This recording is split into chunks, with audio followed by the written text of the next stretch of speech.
Oke, kali ini saya akan sedikit menjelaskan mengenai bagaimana itu kecerdasan intuitif dan reflektif. Nah, kecerdasan erat kaitannya dengan kemampuan kognitif yang dimiliki oleh seseorang individu. Ketika kita berpikir, seseorang sangat pandai dalam bidang tertentu atau tahu banyak tentang hal itu. Kita dapat mengatakan bahwa ia cerdas. Kita asumsikan bahwa setiap orang lahir dengan sejumlah kemampuan mental yang secara genetik diwarisi oleh orang tuanya. Anggaplah faktor genetik itu mempengaruhi kemampuan kita. Dengan kata lain, orang yang cerdas dan beberapa orang tidak. Uh, itu adalah faktor dari genetik karena setiap genetik orang itu berbeda-beda, tergantung bagaimana individunya. Dengan namun perlu kita sadari bahwa setiap manusia lahir dengan dibekali perangkat berpikir yaitu otak. Nah, otak ini memiliki wilayah-wilayah kecerdasan. Ini berarti sepanjang anak manusia terlahir yang memiliki otak, maka ia memiliki potensi untuk menjadi cerdas. Akan tetapi, membuat setiap orang memiliki kemampuan yang berbeda adalah pemberian perlakuan atau stimulus positif pada masing-masing wilayah kecerdasan. Nah, artinya di sini kita mengatakan bahwa membuat setiap orang memiliki kemampuan yang berbeda itu tergantung bagaimana kita memberikan perlakuan atau stimulus positif tentang bagaimana dia mengasah kecerdasannya. Nah, contoh, seorang peserta didik yang berprestasi semenjak sekolah dasar belum tentu dia akan berhasil pada jenjang yang lebih tinggi. Sebaliknya, jika peserta didik itu kurang berhasil di sekolah dasar, mungkin akan berhasil di jenjang yang lebih tinggi. Bagaimana maksudnya? Ada peserta didik yang ketika di awal dasar dari istilahnya dia dari sekolah dasar, kemudian dia memiliki kecerdasan. Dia mampu menguasai pelajaran-pelajaran yang ada di sekolah dasar. Kemudian ketika dia naik ke jenjang sekolah menengah, bahkan di perguruan tinggi, dia tidak mampu beradaptasi dengan apa yang pembelajaran yang ada di jenjang yang lebih tinggi. Makanya bisa dikatakan bahwa dia itu hanya stagnan. Maksudnya dia kecerdasannya hanya ketika waktu di sekolah dasar saja, tidak meningkatkan apa yang ada kemampuannya. Kemudian ada juga yang ketika sekolah dasar dia memiliki kecerdasan yang kurang, istilahnya dia kurang. Namun ketika naik ke jenjang-jenjang yang lebih tinggi, dia mampu beradaptasi dengan pelajaran-pelajaran yang ada sehingga dia mampu menguasai sesuai jenjang tingkatan pendidikan.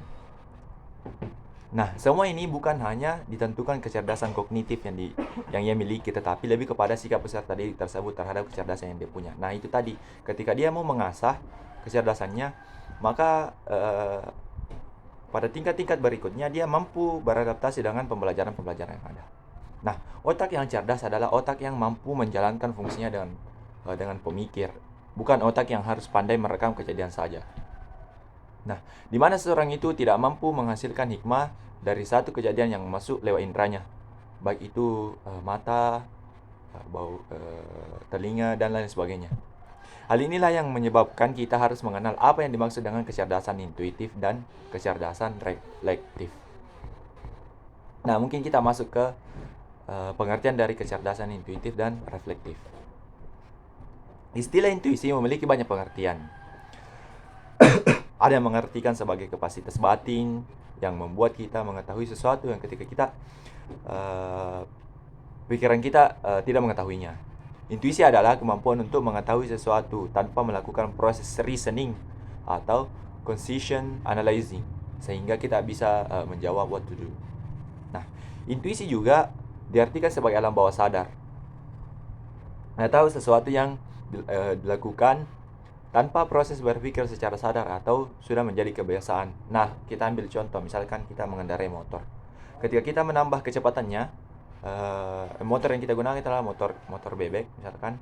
Ketika kita menambah kecepatannya, tanpa berpikir panjang, kita akan menaikkan persenelingnya. Itu kenapa bisa terjadi? Karena itu adalah sebuah kebiasaan. Karena kita terbiasa mengendarai sepeda motor, kemudian ketika kecepatannya bertambah, maka persenelingnya akan dinaikkan. Begitupun juga ketika kecepatannya dikurangi, maka persenelingnya akan diturunkan. Nah, Pada tingkatan intuitif, kita menyadari bahwa melalui reseptor atau alat indera, terutama penglihatan dan pendengaran, kita dapat mengetahui lingkungan luar. Hal ini dikarenakan secara otomatis data tersebut diklasifikasikan dan dihubungkan dengan data serupa yang sudah ada. Dengan otot-otot yang dimiliki, kita dapat menggerakkan kerangka untuk membuat informasi mengenai kemajuan dan hasilnya dapat diketahui melalui reseptor luar. Dalam banyak kasus, hal ini disebut dapat berhasil tanpa adanya kesadaran. Misalnya ketika kita membaca dengan suara keras, kemudian mengemudi mobil atau menjawab pertanyaan 12 kali 25. Itu akan kita jawab tanpa melakukan tanpa berpikir panjang. Karena apa? Karena kita sudah mengalami yang namanya kebiasaan. Nah, sesuai dengan gambar yang ini adalah bagaimana selanjutnya kecerdasan intuitif itu sendiri. Nah, kecerdasan intuitif merupakan kemampuan untuk memunculkan dan menyeleksi ide, konsep, atau skema yang sudah kita ketahui untuk merespons stimulus secara otomatis dan spontan dengan tingkat akurasi yang tinggi. Kecerdasan ini mencerminkan peran pengetahuan dalam membantu kita untuk memutuskan dan bertindak lebih efektif. Nah, ketika pertama kali menyelesaikan permasalahan matematika yang baru, kita mungkin bergerak perlahan karena kita tidak yakin terhadap solusi yang mungkin. Tetapi ketika kita berpengalaman dengan soal yang bervariasi, maka akan lebih mudah bagi kita untuk menyelesaikan permasalahan tersebut. Nah, itu tadi sama halnya ketika kita melakukan sering menjawab soal-soal dalam matematika yang bervariasi. Karena kebiasaan kita menyelesaikan soal itu, maka ketika ada persoalan lagi soal yang muncul kembali, maka itu tidak akan sulit untuk kita mengerjakannya. Nah, sebagai contoh, seorang penumpang yang masih belajar bertanya kepada kita mengapa kita memindahkan persneling sebelum mencapai belokan tajam di jalan. Nah, itu tadi karena tanpa berpikir panjang kita melakukan kebiasaan-kebiasaan itu, sehingga hal itu tanpa melalui dengan pemikiran yang begitu bilang nanti ketika ini harus dinaikkan atau diturunkan. Tidak. Ketika keadaan itu terjadi, maka secara otomatis kita akan melakukannya tanpa berpikir panjang, karena itu adalah sebuah kebiasaan. Nah, atau dalam soal matematika, menjawab sesingkat 300 pada pertanyaan 12 kali 25 yang mungkin ditanyakan kepada kita. Nah, pertanyaannya, bagaimana kamu melakukan itu dengan begitu cepat? Dan setelah mengurai caranya untuk menemukan jawabannya, kita mungkin juga diminta untuk membenarkan sebuah pernyataan yang dicari dengan sifat asosiatif dari perkalian. Nah, lanjut pada tingkatan reflektif. Aktivitas mental yang bervariasi itu menjadi objek kesadaran untuk berintrospeksi atau mawas diri. Kecerdasan reflektif adalah kemampuan untuk menyadari kebiasaan mental dan kemampuan untuk mentransendensikan pola-pola yang terbatas. Dengan kata lain, kemampuan untuk memikirkan cara berpikir itu menurut Schwartz dan Perkins tahun 1989. Nah, mungkin kita bisa lihat gambar di sini bagaimana skema kecerdasan reflektif itu. Oke, lanjut.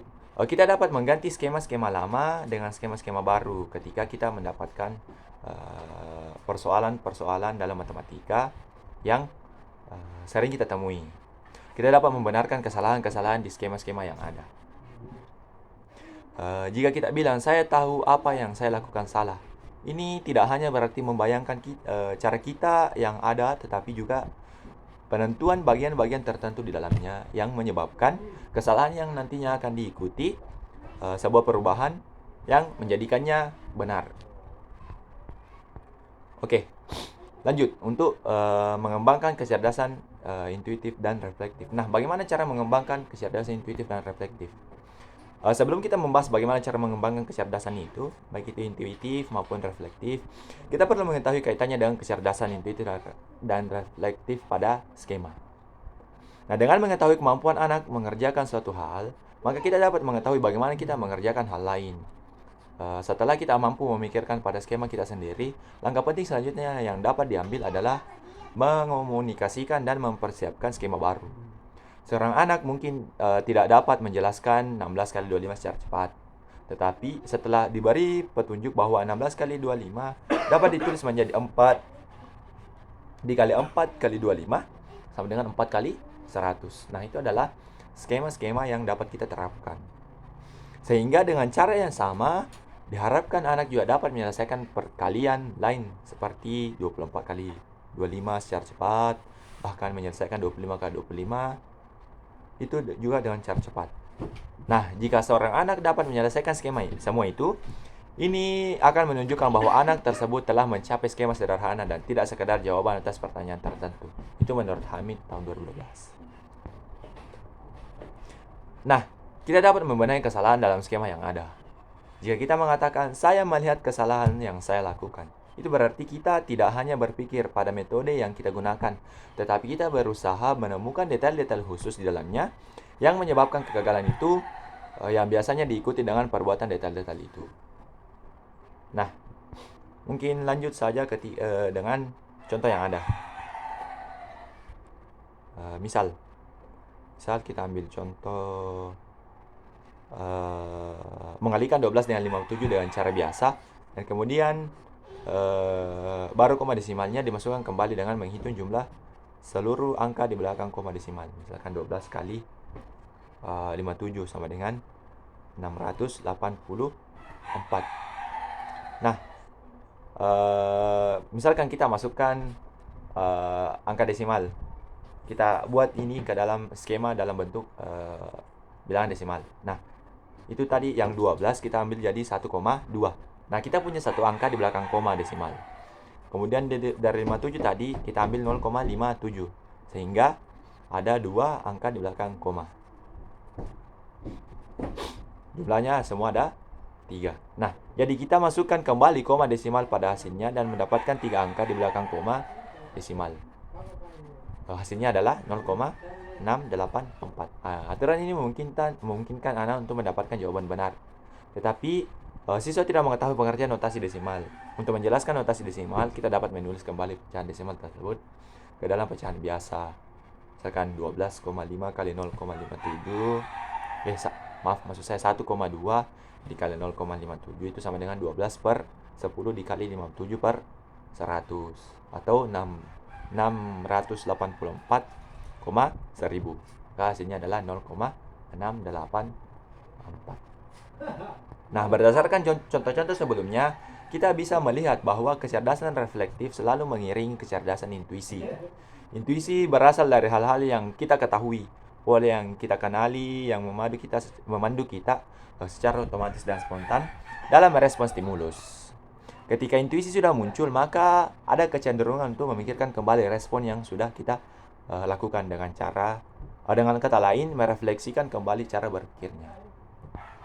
Ketika kita sudah sanggup melakukan sesuatu dengan cara cepat, tanpa perlu berpikir keras, panjang atau lama, dan tingkat akurasi yang tinggi, maka tingkat keahlian kita sudah tinggi levelnya.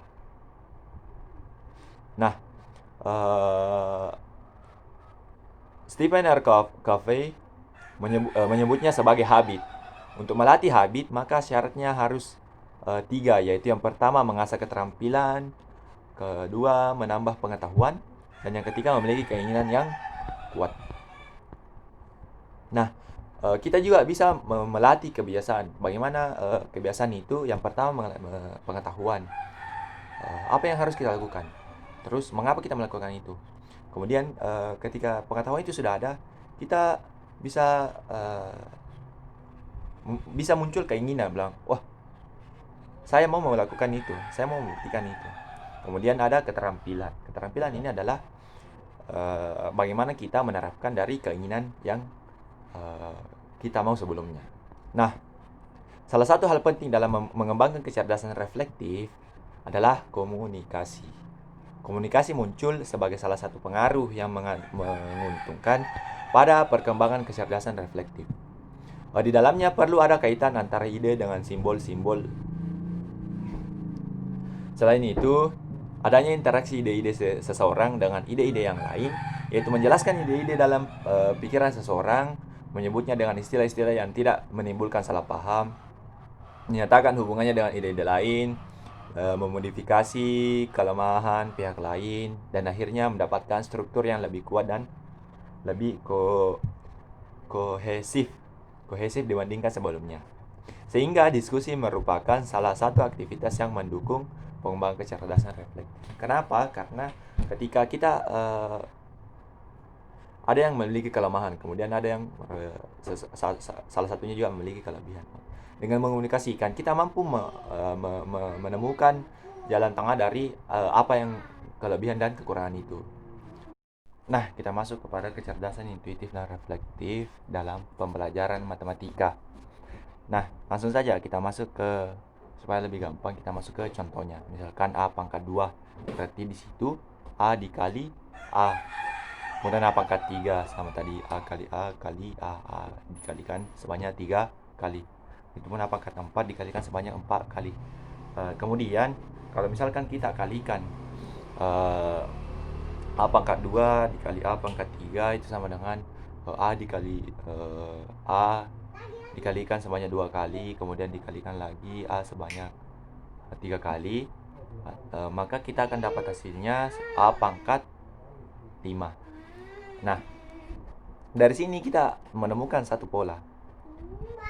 Kemudian langsung saja ke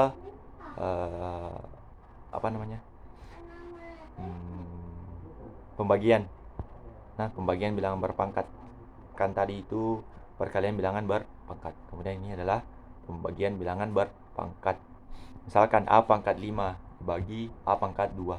Itu sama dengan A dikali A sebanyak 5 kali per A dikali A. A-nya dikalikan sebanyak 2 kali. Maka ketika kita mengeliminasi, maka didapatkan A dikali A sebanyak 3 kali. Maka didapatkan A pangkat 3. Nah, di sini kita dapat skema juga.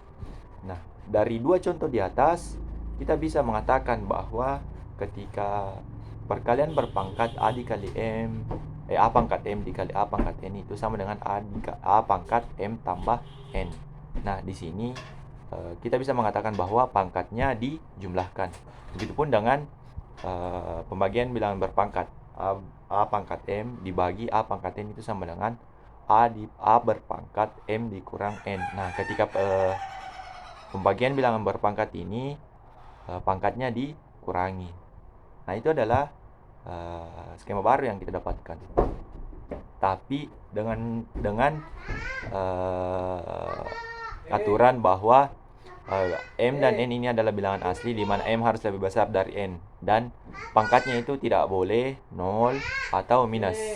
Nah, kita masuk ke tahapan proses pengembangan metode. Nah, mungkin kita bisa lihat contoh di sini, gambar di sini bagaimana dari contoh-contoh disusun suatu metode. Nah, misalkan kita punya contoh 1, contoh 2, contoh 3. Nah, dari contoh ini kita bisa membuatkan satu metode.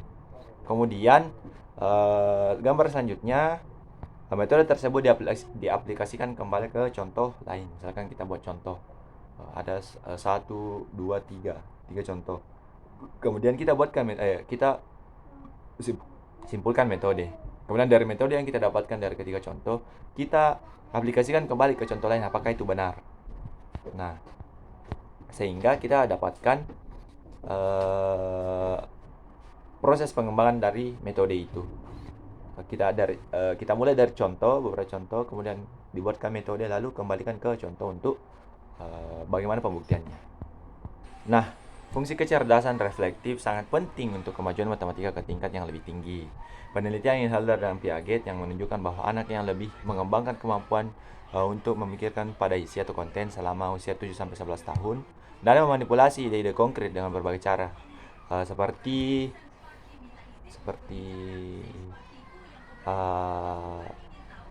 melakukan aksi dalam imajinasi. Memanipulasi ide-ide konkret dengan berbagai cara seperti melakukan aksi dalam manipulasi, tetapi mereka menentukan bahwa subjek tidak dapat beralasan secara formal sampai masa dewasa. Yang berkaitan erat dengan ini mereka menyatakan bahwa anak-anak yang lebih muda tidak dapat membantah hipotesis, meskipun hipotesis ini bertolak belakang dengan pengalaman mereka. Siswa yang masih banyak pada tahap intuitif biasanya tergantung pada cara penyajian materi oleh guru. Jika konsep baru yang didapatkan sangat jauh dari skema yang ada, mungkin dia tidak mampu mengasimilasikannya, khususnya karena tingkat akomodasi yang mungkin pada tingkat intuitif lebih rendah daripada yang dicapai dengan reflektif. Maka pada tahap-tahap awal, guru harus menganalisis konseptual peserta didik secara cermat sebagai dasar merencanakan pembelajaran, sehingga peserta didik dapat melakukan sintesa struktur-struktur dalam ingatannya sendiri. Itulah hal yang harus diperhatikan. Tidak peduli apakah pembelajaran terjadi langsung oleh guru maupun pembelajaran tidak langsung, yaitu dari buku, internet, atau dengan melakukan pembelajaran daring. Pembelajaran langsung oleh guru mempunyai keuntungan, yaitu pertanyaan dapat diajukan, penjelasan dapat diberikan, dan bahkan keuntungan yang lebih besar bahwa guru yang sensitif dapat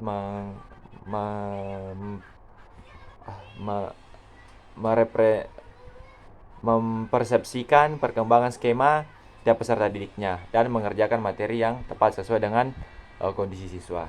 Pendekatan ini lebih fleksibel, disesuaikan dengan penguasaan siswa sehingga tidak harus tepat sesuai rencana yang telah disiapkan. Nah, kontribusi akhir dari guru adalah mengurangi ketergantungan peserta didik padanya. Atau dengan kata lain, ini dia student center. Ya, student center, atau lebih ke menekankan pada siswanya itu yang lebih aktif sendiri, tidak tergantung pada gurunya. Contoh, ketika seorang anak sedang mengerjakan sebuah teka-teki, misalkan puzzle, untuk pertama kalinya, maka ibunya bisa memberikan bagian-bagian dirasa cocok dengan apa yang telah dia tempatkan bersama. Tetapi ketika di tahap intuitif dan reflektif telah dicapai, maka anak tidak akan suka jika dibantu dalam mengerjakan, sehingga dalam hal ini guru harus memberikan kebebasan kepada peserta didiknya. Setelah seorang peserta didik mampu menganalisis materi baru untuk dirinya sendiri, maka dia dapat mencocokkan pada skema sendiri dengan cara-cara yang paling berarti bagi dirinya sendiri, dan bisa jadi mungkin mempunyai cara yang lebih yang sama dengan apa yang disajikan oleh guru. Nah, dari uraian yang di atas dapat disimpulkan bahwa ada 3 hal yang harus dilakukan oleh tenaga pengajar matematika. Yaitu yang pertama, guru harus menyesuaikan materi matematika sesuai dengan status perkembangan skema matematika peserta didik. Tidak memberikannya secara keseluruhan atau merata, tapi menyesuaikan dengan materi matematika yang sesuai dengan status perkembangan skema dari peserta didik itu sendiri. Yang kedua, guru harus menyesuaikan cara penyajian materi sesuai dengan kemampuan berpikir peserta didik, karena kemampuan peserta didik itu berbeda-beda. Yang ketiga, secara bertahap guru harus meningkatkan kemampuan analitiknya untuk mencerna terlebih dahulu sebelum materi diberikan kepada peserta didik, ketika siswa berada pada tahap di mana mereka tidak lagi tergantung pada gurunya. Nah, mungkin itulah sedikit materi yang bisa saya bawakan mengenai kecerdasan intuitif dan reflektif. Kurang lebihnya mohon dimaafkan. Saya akhiri, rasional dalam berpikir, terkonsep dalam ide, merumuskan dengan kaidah. Satu itu cara berkarya. Wassalamualaikum warahmatullahi wabarakatuh.